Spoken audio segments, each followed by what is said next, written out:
This week, we're delighted to welcome Professor Paul Behrens. Paul is a British Academy Global Professor based at the Oxford Martin School at the University of Oxford, where his research focuses on the impacts of food system transformations. His research and writing on food and energy systems, land use and climate change has appeared in scientific journals and media outlets, and he is the editor and author of the textbook Food and Sustainability. As an academic with a background in physics, Professor Behrens is an environmental expert, and he combines this expertise with a communication style that is accessible to all.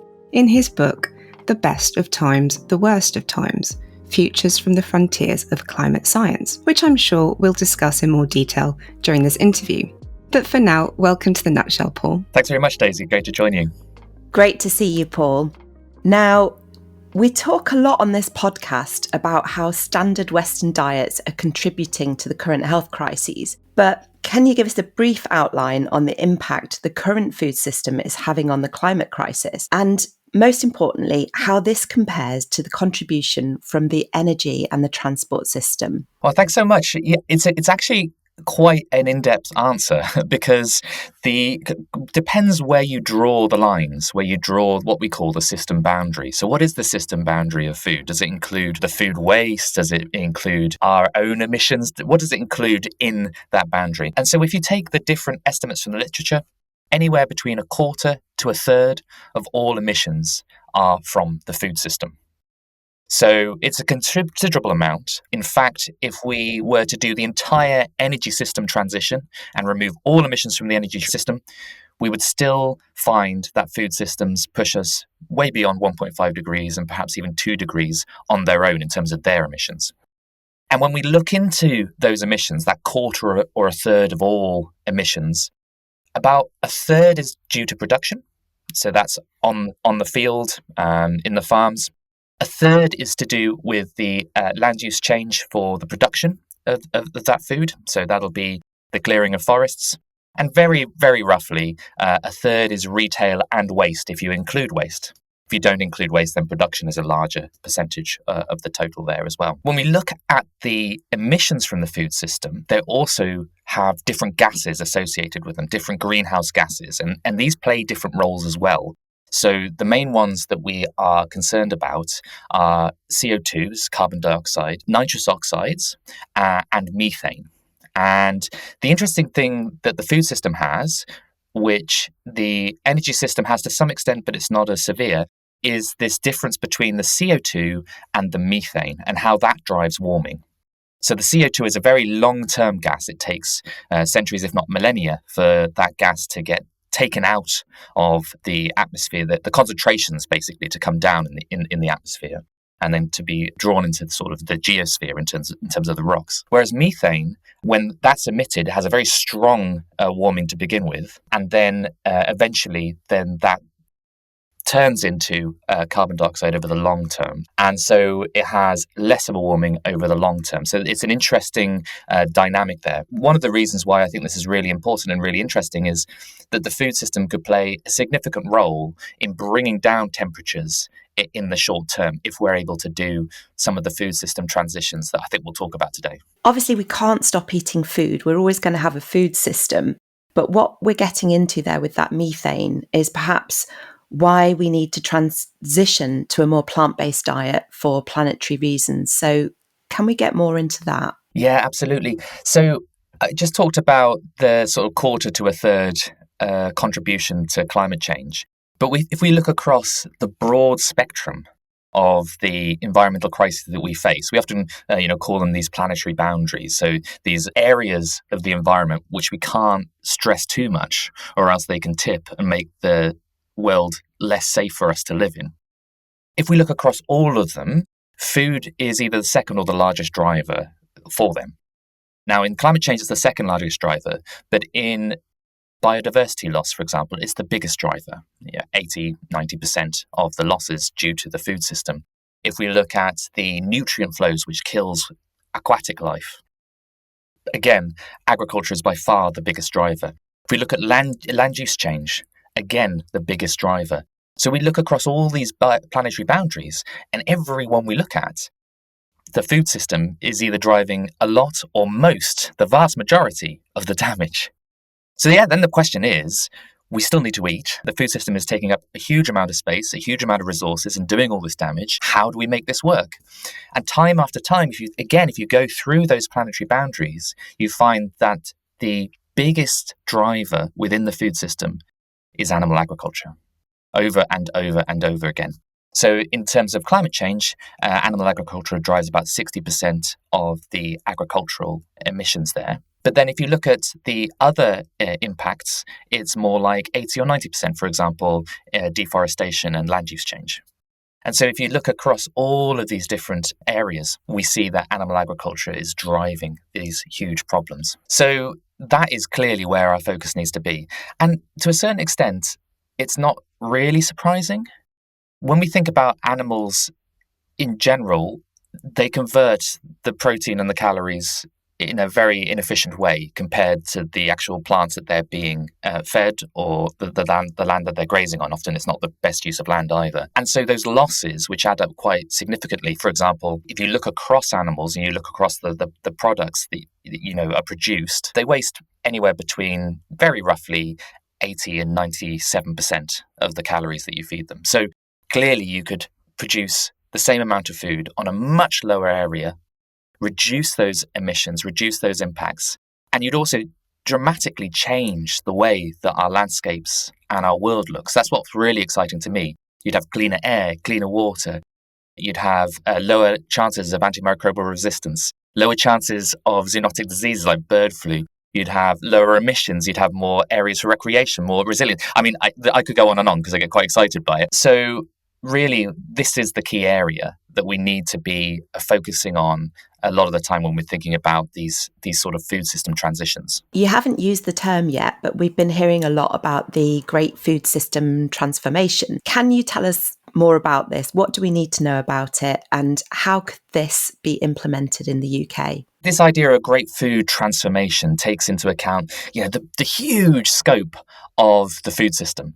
Because it's not just, what we're growing, it's also how this moves through the supply chain through to consumers. And it takes into account everything that's happening at this supply end, so what we're producing, to the demand side. So the Great Food Transformation, the three main pillars are changes in diets, reductions in waste, and improvements in production.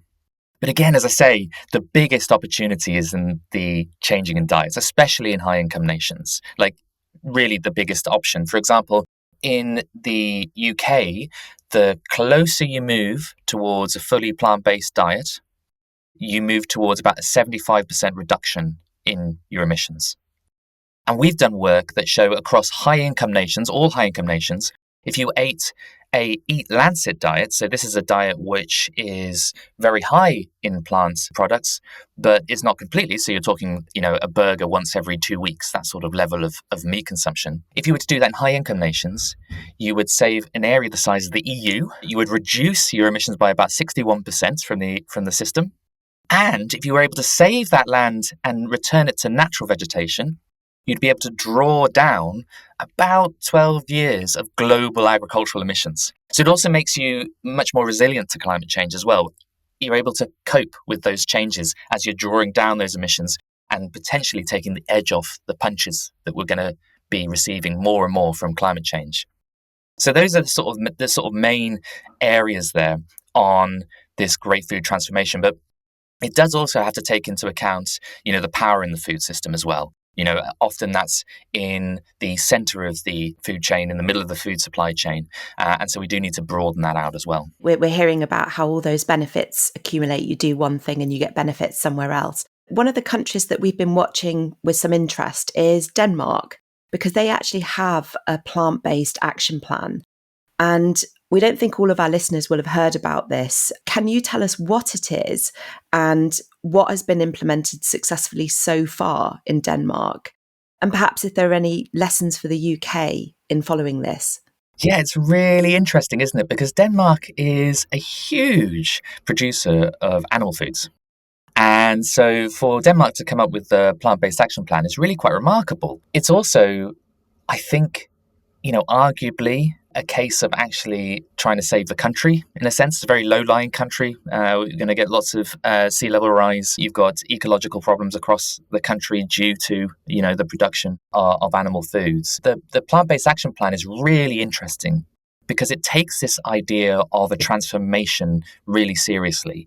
So it doesn't say, okay, we're just going to give a whole bunch of money to these entrepreneurs over here, and they're going to produce some magic, new food that everybody's going to eat, and it's going to replace everything overnight. It's not like that. What it does is it offers funding across the food supply chain.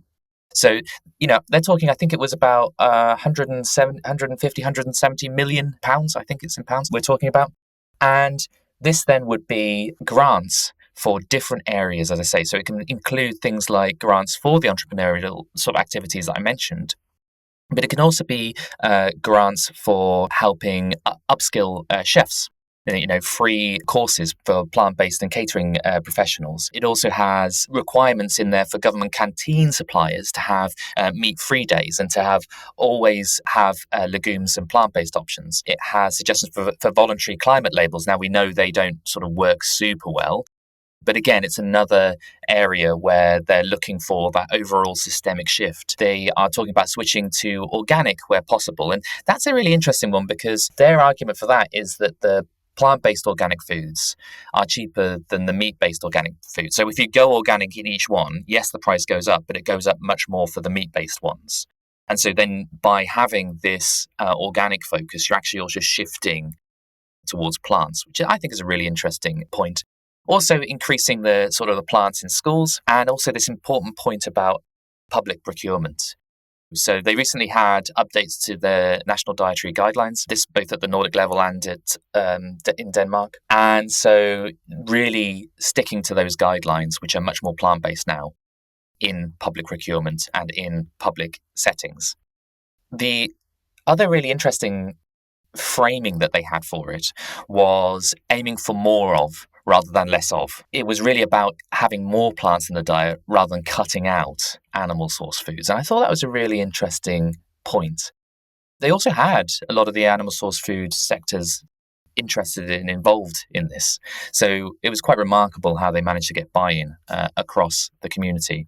I think the other framing that they have, which is quite interesting, is they're aiming to be an export powerhouse in this new area of food transition. They basically saw the energy transition and they developed some major wind turbine manufacturers in Denmark.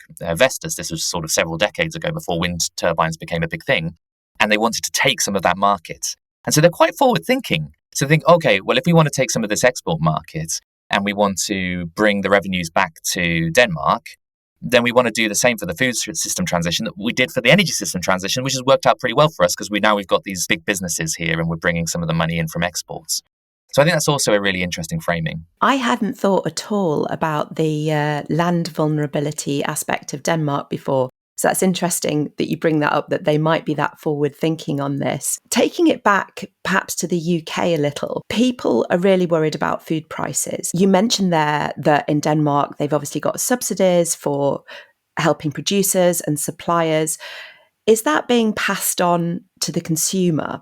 How do you think a shift to plant-based diets will affect the day-to-day consumer? That's a really interesting question. So there's lots of subsidies across the food system. In the plant-based action plan, there's 170 odd million pounds. Presumably that's coming out of the government coffers. So that's through general taxation eventually. The government, though, with another hand, is massively subsidising agriculture through the Common Agricultural Policy, which is the money that they give to the EU to sort of then give that. And that is heavily weighted towards animal source foods, not because there are subsidies actually subsidizing a hamburger. It's because the subsidies are based on land use. And whenever you subsidize land use, you're always going to be subsidizing the things that take up most land, and that is the animal source foods. So in our work, for example, we find that the subsidies for animal source foods, about 82% of all subsidies in the Common Agricultural Policy across Europe was towards animal source foods. So that's a significant issue, of course. And that's what you've got to, coming to the second part of your question, that's what you've got to take into account with the cost of living. Because the cost of living is some complicated combination of the subsidies, the cost of producing the food, the markups by the companies that are then processing and manufacturing the food, and then what the retailers are selling it at. So it's quite a complicated chain. What we do know in general, though, is that at least recently, the inflation that we've been seeing has been higher in animal source foods than it has been in plant source foods.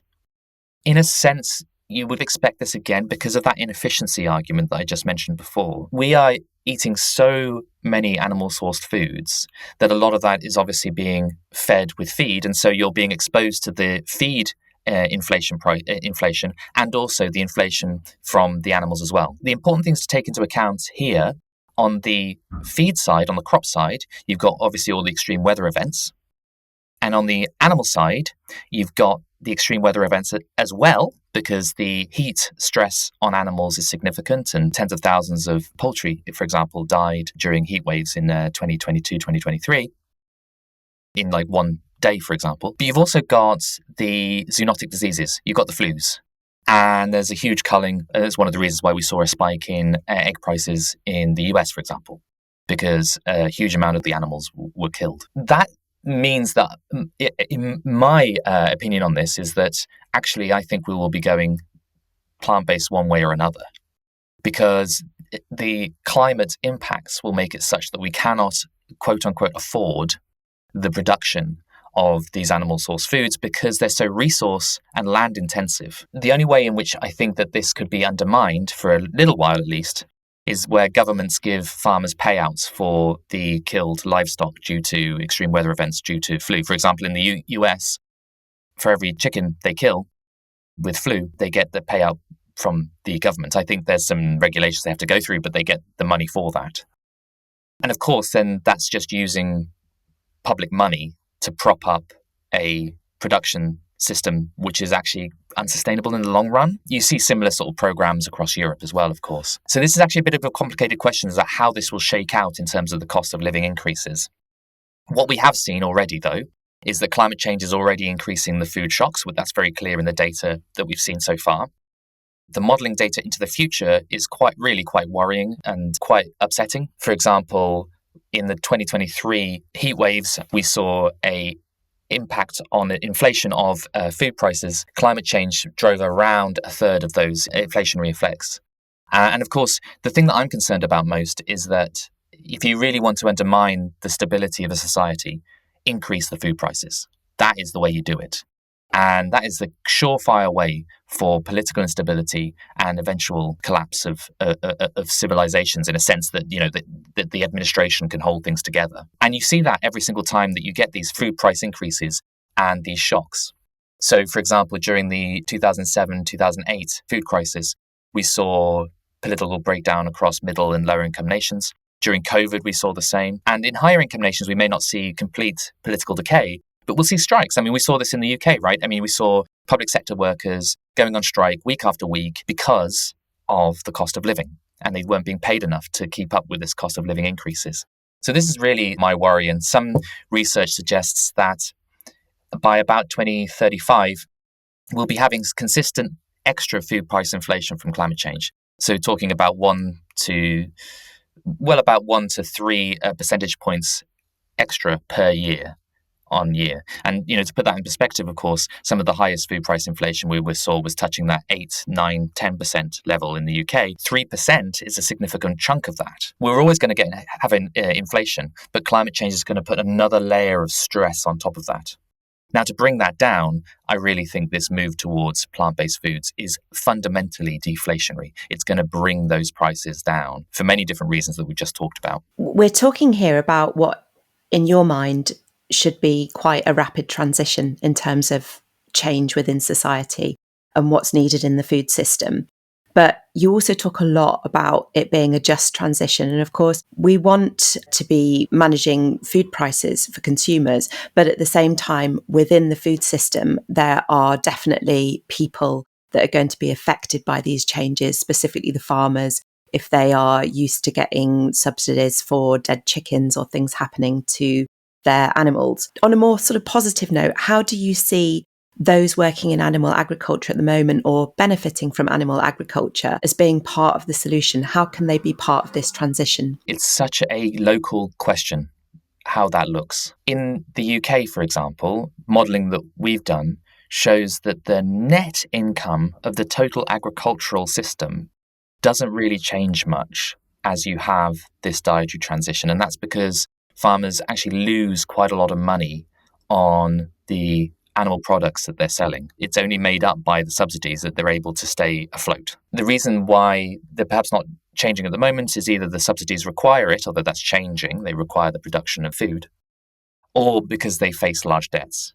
And so I think there's this question of like, if we have a just transition, I think it's similar as in the energy system. We're going to have to look at those debts. We're going to have to look at that infrastructure and help people out with that shift.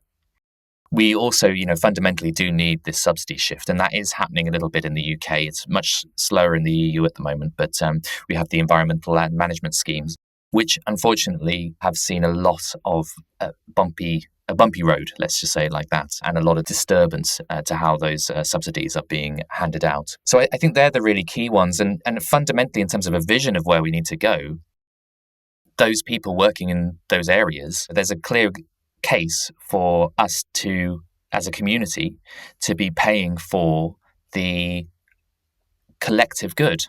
So the biodiversity, the carbon, the nature, the flood resilience, whatever it is that land is able to do. In some cases, we will be able to support farmers to shift to plant-based agriculture. So there's this idea, and I don't know really where it comes from, this idea that all animal agricultural land can't be used to produce other food. It's really strange. That might be the case in the uplands. That might be the case in some areas with high gradients with certain types of soil. But actually, there's a large proportion of the pasture land that can be used to produce food. And I think what's really interesting is, okay, some of that pasture might produce lower yields than the really sort of fertile areas. But if we're able to lower the prices through this transition to plant-based foods, we're able to take some of the cropland that's currently being used for feed for animals and use that for producing legumes, for horticulture, then we'll be able to have that land. We'll be able to make that transition quite clear for the farmers. And I think that's it. I'm just coming on to the other issue here is the work that we do show that, yes, we have to think about the animal farmers, but we also have to think about the arable farmers too. In the UK, about 40% of those crops are being grown for animal products. And so, 40% of that land is being grown for those animals. And that will come into circulation, and then we'll be able to encourage, subsidize farmers towards some of these crops that we do need, like the legumes for the plant-based proteins, et cetera, et cetera. I think an interesting question that comes up in my mind when I think forwards into the future is we know that the safe climatic space for agriculture will be shrinking quite dramatically due to climate change. There'll be large areas of the world which will no longer be able to produce food, essentially, over the long term. What does that mean for more temperate areas like the UK? Could we produce more food for export to help other communities? And that will also require plant-based foods. I think one more thing to mention on that in terms of the very long term, though, we also in the UK might see a tipping point in the ocean circulations that basically bring the heat over to the island. And one paper that came out, I think 2022, suggested that if we have a tipping point in this circulation and the UK gets a lot colder, actually we would also see a massive reduction in precipitation and possibly the large-scale cessation of agriculture. That's quoting word for word what's in the abstract. That's also very concerning as well, and that worries me as well. So, there's two arguments. We need to reduce our emissions and our pressure on the environment, but we also need to make ourselves more resilient. And I see these plant-based shifts as being absolutely vital for this resiliency. Just thinking about sort of the limitations on land potentially through climate change. I've got a figure in my head, but I'm never sure if it's the right one. Roughly what percentage of food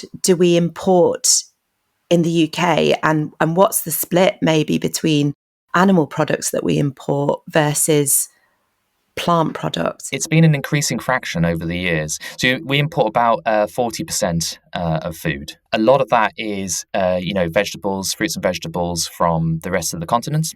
Most of our imports are actually from Europe in that sense. And actually, if you look across Europe in general, most of the trade is actually into Europe. You're looking at about 88% of the food trade by mass is within Europe and the UK. In terms of the animal agriculture, it really sort of depends how you're measuring this a little bit. Sorry to be a bit of a sciencey answer, but if you're talking about the land, we import a huge amount of embodied land in the feed that's grown for animals from overseas. It's a significant amount. We're sort of talking areas the size of, it's always the size of Wales, isn't it? But we're talking large areas of land. So yeah, I mean, and the land issue is a really significant one. I mean, the modelling that we do suggests that following an Eat Lancet diet, this sort of more plant-rich diet that we mentioned before in the UK, if you did that just in the UK, and you just looked at the land in the UK rather than land overseas that's saved, just in the UK, you'd save an area roughly the size of Scotland, a little bit smaller than the size of Scotland. That's a huge, huge area. And again, I just keep thinking about the resiliency of that.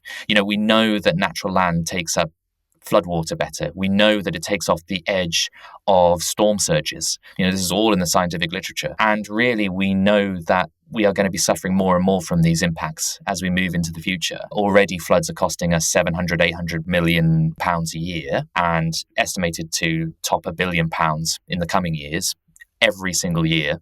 So there's huge value there in terms of changing that land that we could pay to farmers for, just to come back to your point about helping the transition, to help that transition again. Just as a really direct question then, are subsidies going to be necessary to get what we want from the food system? Well, yes. I think that the subsidy amount that you have to give out goes down when you reduce the amount of land you need for the system. And so actually you can redirect those subsidies depending on where you are. So in the UK, for example, redirecting those subsidies, it's possible. We've kind of got a lot of the money, you know. So if you start to bring down the subsidies for the animal agriculture side of things and give those subsidies out for natural resilience, for biodiversity, for carbon sequestration, it sort of works out. We're running the numbers on that at the moment, but it's not a million miles away. You wouldn't have to necessarily subsidize more. Other countries is not the same. So Denmark, for example, far more profitable with its animal source food sector. There you actually might need some buying out of the debts, some further subsidies to encourage the changes that you want. I think you're getting into a really interesting question then of landscape values and the idea of what landscapes are, who should own them, who should have responsibility. And I think there are some really interesting examples in this country right now in terms of community ownership. And this is why food systems are so fascinating, because they intersect with so many other really big concepts like land ownership. And in the UK, there's some examples in Scotland where communities have taken over land and then done ecological schemes, done some food production on that land. These are really interesting models for the future. At least in the UK, we have a very opaque system where we're not sure who owns what. It's often a very, very few number of people which own a huge amount of land. And we also don't have very good oversight onto how they're treating that land. So the Environmental Protection Agency, you can't see into the way in which the landowners are using that land. So I think we've also got a system in the UK, especially with tenant farmers, which is also very problematic that we don't have in other countries. So what does the transition mean for not just the landowner, but also the tenant farmers that are on that land? What I think you've covered, Paul, is we're talking about the need for subsidies to get the food system that we want, to get the changes that we want for the climate, for food prices and all the rest of it. So how we need to sort of tweak subsidies there to shift people to plant-based. I might just add one more thing. On the subsidies question, we might have some subsidies to shift this system into another state. So into a sort of a plant-based state, if you like, which is more resilient, which has lower impacts. But again, the overall inputs that we need for the system come down. So, in economic terms, we talk about inputs. All the extra inputs that you need make a system more expensive. So if you talk about more labor, more agrochemicals, more land, etc., all of these things, more infrastructure, all of these things make the system more expensive.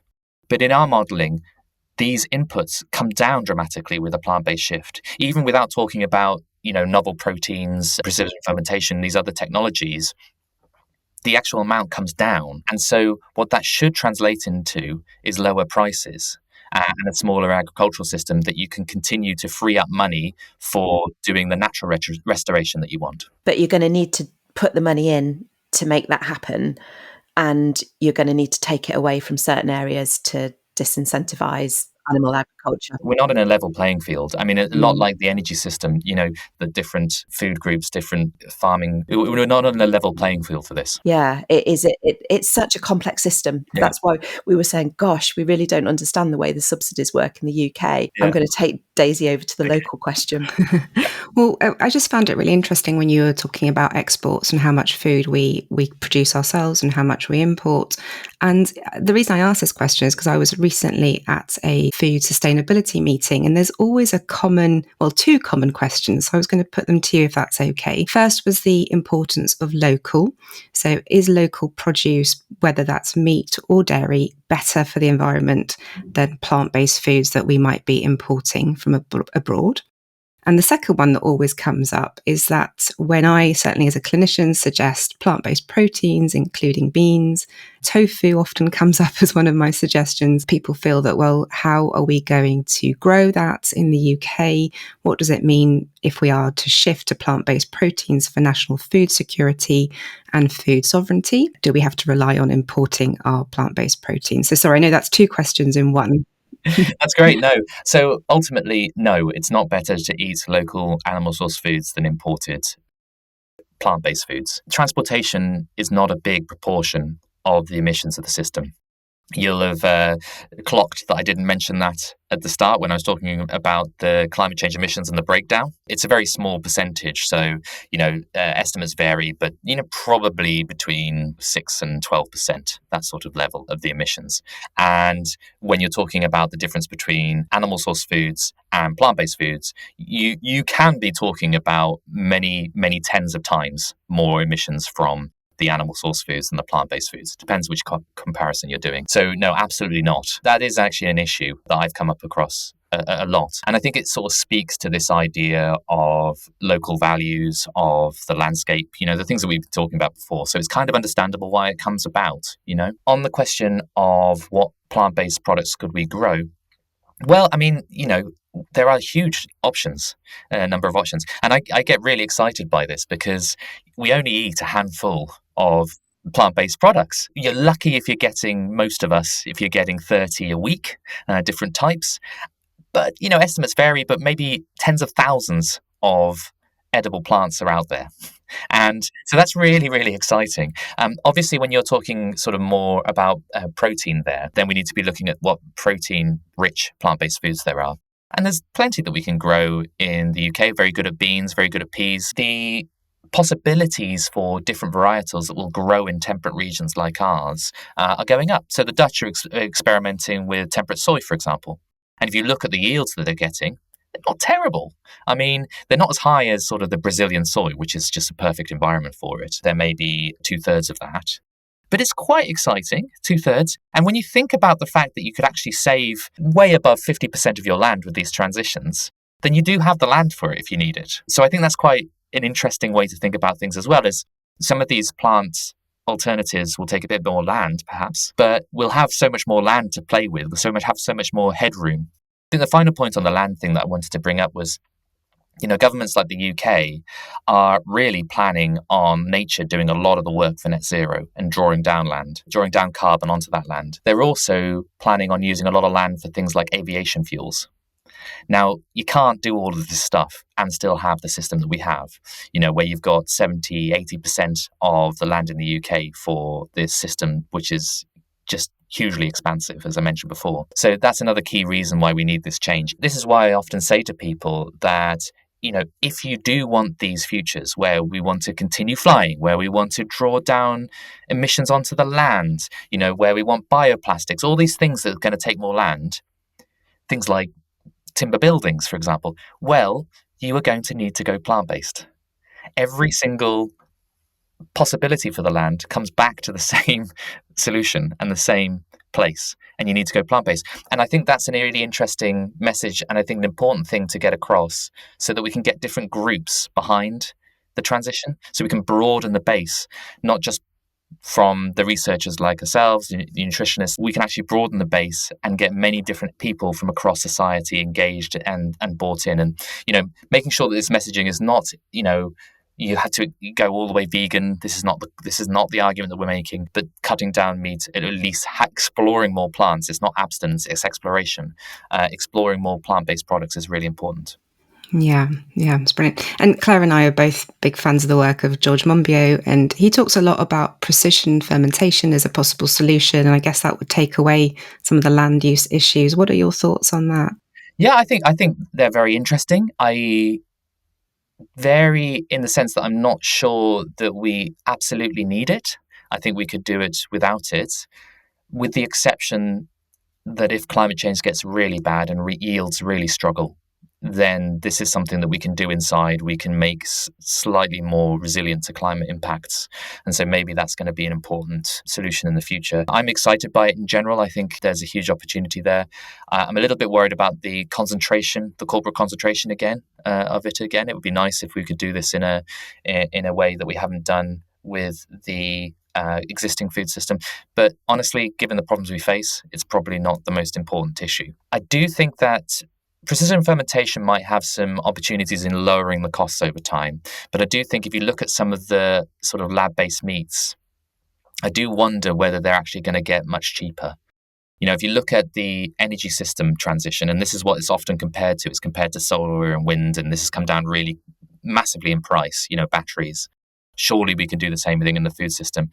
And I don't know that that's true, because the reason why the price came down a lot for those technologies is there was loads of little ways you could get the cost down.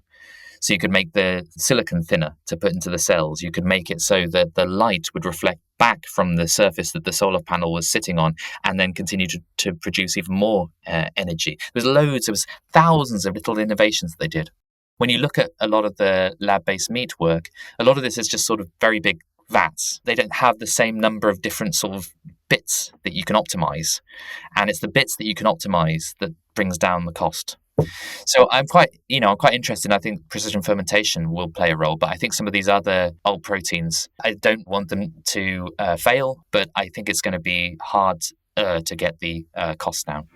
Yeah, and probably the acceptability to the general public as well. That seems to be a bit of an issue. Yeah, that's another big area. We can talk about this a little bit more, but I think the existing vested interests have a huge role in shaping public opinion of both the plant-based shift and also those sorts of technologies.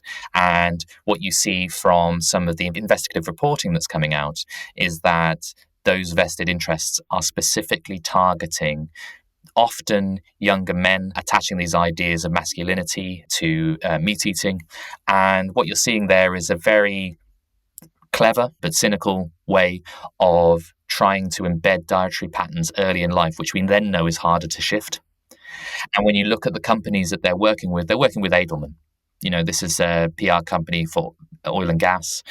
They did tobacco. They've done all this sort of stuff through the decades that has reduced our ability to reform systems to improve public health and environmental health. So that's a really key thing. And I think, unfortunately, a lot of the sort of precision fermentation alt proteins have been weaponized by those vested interests now.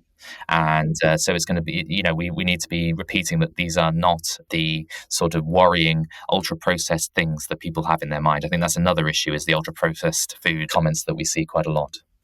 Yeah, absolutely. Just going back to your book, actually, because it was a fantastic read, which I mentioned in the introduction. And listeners, if you haven't read it, we'll link to the show notes. So I definitely recommend getting that and having a read. And I know you wrote it in 2020, but you did update it again in 2022. I suppose my question about your food was that, has there been any dramatic change in the food system since you wrote the book? And perhaps maybe you can give us your answer in the pessimism and optimism divide that runs throughout the book. And also, given the passage of time since you wrote it, are you writing anywhere else at the moment about the pace of change, or do you have any recommendations for blogs that people can follow to keep abreast of changes? Well, thank you so much for reading the book, and I'm so glad you enjoyed it. Just for the listeners, it has paired chapters of pessimism and hope, and that's how I often think about things is, well, what's the track that we're going on, and what's the best that we can hope for? Because I actually think that that's where reasonable hope comes from. Is knowing where you're going rather than just some idea of things going really badly. What does it actually look like? Can we actually be scientific about this rather than some amorphous doom? What does it look like in the future as climate change unfolds, as these transitions fold? And what is the best that we can hope for? And I think hope really comes about from imagining what the best you can hope for is. And not a utopia. It's never going to be a utopia. But what's the best you can hope for compared to what you would expect? And is there a way you can get involved? And I think the action comes in that area then builds the hope. So in terms of the book for the food system, I think I said that we would expect shelves to go patchy by the mid-century. I think I would bring that a little bit forward now on the current trajectory, partly because of the climate impacts and how they've been underestimated over time. And there has been a systemic underestimation of climate impacts over time, but also partly because I hadn't anticipated that the impacts that we see from climate change and also the political turmoil that we get from cost of living crises would then drive trade barriers like tariffs, for example. And we might see more and more of that, which will mean that food systems get harder and harder to sort of maintain in the way that we're used to. I would also focus on inflation as the biggest driver there. I mean, I think there's a very clear argument that you could suggest that the instability that we've seen in this country, the instability that we've seen in the US, and multiple other countries has been due to increases in prices and inflation. There are other drivers, of course. I'm not trying to say that there's not other drivers in terms of the media, in terms of the weaponization of different arguments surrounding immigration, other issues. But the cost of living has clearly been a key area, and that's actually part of climate change. That's how I see it. I see that as part of climate change. In terms of the sort of more hopeful side, I think surveys are consistently suggesting that we underestimate one another. Multiple studies now, across several years and across the world in many different regions, suggest that when you ask people what percentage of people do you think would support a carbon tax or some other environmental policy, we all think it's much lower than it is. So one study in the US, for example, went to 6,000 people from across the political spectrum and said, what percentage do you think support a carbon tax? And they said 32%. And I think I probably would have estimated even lower. Tax is such a dirty word in the US. But the actual result was 62. So across all these different questions, there was a doubling of the support that you actually think that people actually think there is. And a recent study came out that showed that this actually also impacts people's willingness to get involved and willingness to adopt certain habits. If we know that more people around us are keen on a transition, are keen on a policy, then we're more likely to support it. And that kind of just makes sense socially, right? So it's really important that people know that there's this support out there. And when we look at shifting towards plants, the levels are often quite high. I don't know what the listeners would think if I asked what percentage of people in the UK would support moving towards more plants in their diets. I think a lot of people would estimate potentially quite low, but it's a majority. It's above 50% across multiple surveys. And if we look at the UK in general, we've seen a decline in the consumption of animal products. We've seen a long-term consistent decline in countries like Germany, for example, big country with lots of people. And those countries tend to set the idea of what a good life is for other countries too. So there's this tipping point, there's this social sort of tipping element to it, where other countries then see, okay, yeah, no, that's the way we want to go. So when you see countries like Denmark adopting the plant-based action plan, that's really important as a sort of signal to the rest of the world. Yeah, so I think that would be my pessimism and hope. And then the best places to read about food systems, I think Carbon Brief has a newsletter called Cropped, and that's really good on food systems. For misinformation, I think there's journalists like Susanna Savage at the FT, Arthur Neslin at The Guardian, Zach Boren at Unearth, I think it is. And then in other newsletters, there's Think Inc., I think it is, from Thin Lei Win. Very sort of thoughtful, considered reporting on food systems around the world from many different perspectives. Brilliant. That's really useful to know. We'll put all those links as well in the show notes.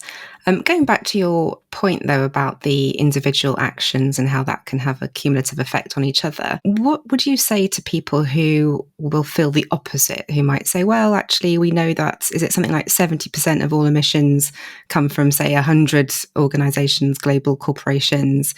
What is my individual action going to actually change in the grand scheme of things? Is it going to make a meaningful difference if I go plant-based or if I fly less, or, a number of these sort of considerations? Well, that's a really good question. There's always this debate between individual change and systemic change. And some people argue, well, we need systemic change to change the things that individuals can do. And other people argue, well, no, individuals, it's all on the consumer. I kind of wonder in these discussions, how do people think systems change actually happens? How do they have some really weird sort of exogenous or outside idea of a force? We just need leadership, as if that's ever going to happen. I really find that sort of quite remarkable. And of course, the answer is it's both. Of course it is. I think it changes from sector to sector in terms of how much of an impact it has. I think in the food system, it's very direct. I mean, we vote 3 times a day, it's said, on what we choose to eat. And that has a very definite impact on the food system around it. So it produces more options, you get more, in the future. We know that as you give more options to people, they are likely to take them up. And so that's how that cascade happens. If you start going that way, then the market provides more options. It allows other people who maybe haven't thought about it before think, oh, that looks really interesting. I'd be interested in that dish. We know that that's the case. More vegetarian options, more plant-based options on menus means that even meat eaters start eating it. Now, quite a significant amount, multiple tens of a percent of people would then take those options. So I think that's really, really key. I think the second part of it is where it becomes systemic change in terms of your individual choices and telling people about it. And so telling the choices that you've made and the journey that you've been on. I don't know about you guys, but I didn't go plant-based straight away. It was the research that I was doing that started sort of demonstrating these issues. And then slowly over time, I went vegetarian, then I cut out more and more animal products. And then eventually I was just, well, I'm almost there already. So, and so then I went sort of plant-based or vegan for the last sort of, 5-6 years, And it's that journey that we take people on. So we need to empathize with people about what struggles they have with doing that and, not be judgmental. I mean, in the same way, I don't fly anymore. And I'm very lucky that I don't have family abroad, so I haven't had to fly in sort of 6-7 years now. And again, it's not judgment, but it's to talk about those experiences with other people. And it's also not trying to demonstrate my sort of choices or anything. We're all going on this journey if we want to live in the future in a planet that's actually going to be habitable for us. And so it's probably good to talk about those journeys. And it's probably good to talk about the upsides and the downsides.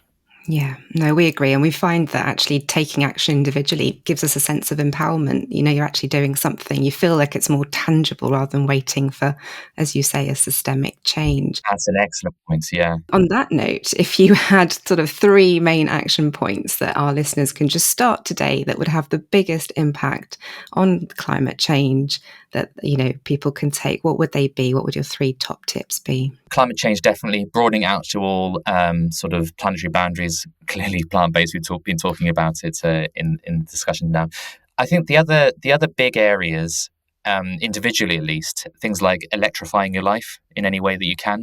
It doesn't have to be electric cars. It can be electric bikes. I think electric bikes actually are wonderful, and electric 2-wheelers and 3-wheelers have done more to reduce carbon emissions in Southeast Asia than any electric car has. In general, electrifying wherever possible. One thing that people may not think about is also choosing a bank that doesn't invest in fossil fuels or sort of destructive companies. Typically, the big HSBCs, Barclays, they're all pretty terrible. I'm not advertising banks here, but I can say the ones that are really bad.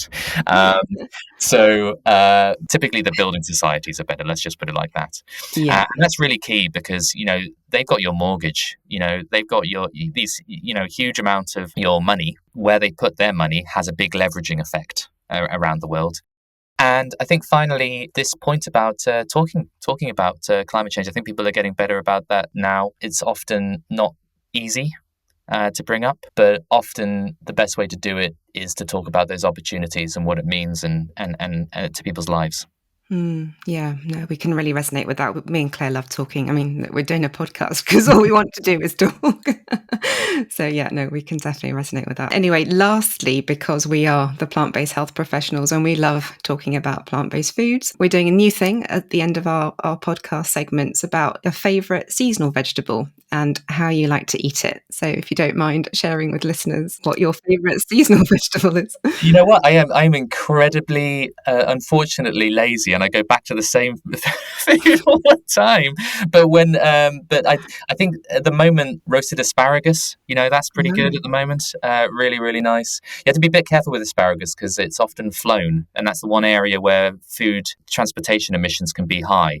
So as long as you're eating it in season, that's fine. But don't eat it out of season. That one does actually matter a little bit more than the others. So yeah, but I mean, in general, I'm just down for sort of lots of Mexican food. Lovely. Well, we were talking about asparagus, weren't we, recently, Claire, on a podcast with Daphne, who was saying just eat asparagus in season because in Britain we grow fantastic asparagus in season. Yeah. What do you do with it normally? Just griddle or? I have to say, at the moment, we're doing the flat that we moved into needs basically a renovation. It's dangerous. It needs a renovation. So actually, all we've got is an air fryer. I love an air fryer. So we're just air frying everything. Brilliant. I've never put asparagus in air fry before. I'm going to try that. Yeah, you can. I mean, it's it's not as nice, but it'll do. It's quick. Yeah. What about you, Claire? You eating asparagus tonight? Well, I was thinking about, just talking about seasonal asparagus, and it's not growing in my garden yet because it takes years, doesn't it, to sort of get a crop going. But I have got some asparagus out there, but it's not ready. So I'm going to be relying on my veg box, which is always seasonal. I have to eat things in order because they start to wilt.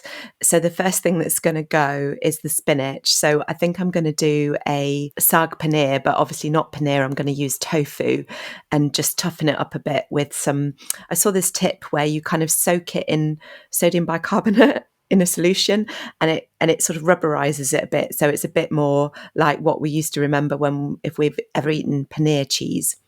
So I'm going to be having spinach. I've never heard that tip before. You're going to have to send that to me. Yeah. Okay. Well, I'll work out exactly how to do it and send you the right tip, Daisy. There's the cornstarch you can roll it in. You do with the roller in the cornstarch, and then you can sort of fry the tofu and things, and that sort of crispens it up a little bit. That'll be the air fryer as well, won't it? Yeah. That's another brilliant tip. Right. Excellent. Seasonal vegetable, Daisy.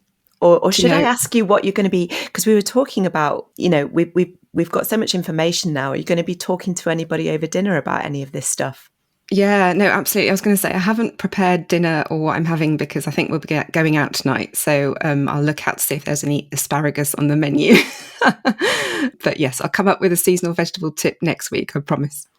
Great. Paul, thank you so much for your time. It's been a really, really fascinating discussion. And if listeners want to connect with you, I know you're on LinkedIn. Is that right? Is that the best place they can find you? LinkedIn and Blue Sky. Yeah, and I do have a website, but I need to make it much nicer. So this will be the incentive that I need. This is the subsidy that I need to actually. The traffic is coming, Paul. Yeah. Get it ready. Yeah. Oh, excellent. Yeah, please send us all the details and we can add those as well. Thank you. Great, thanks.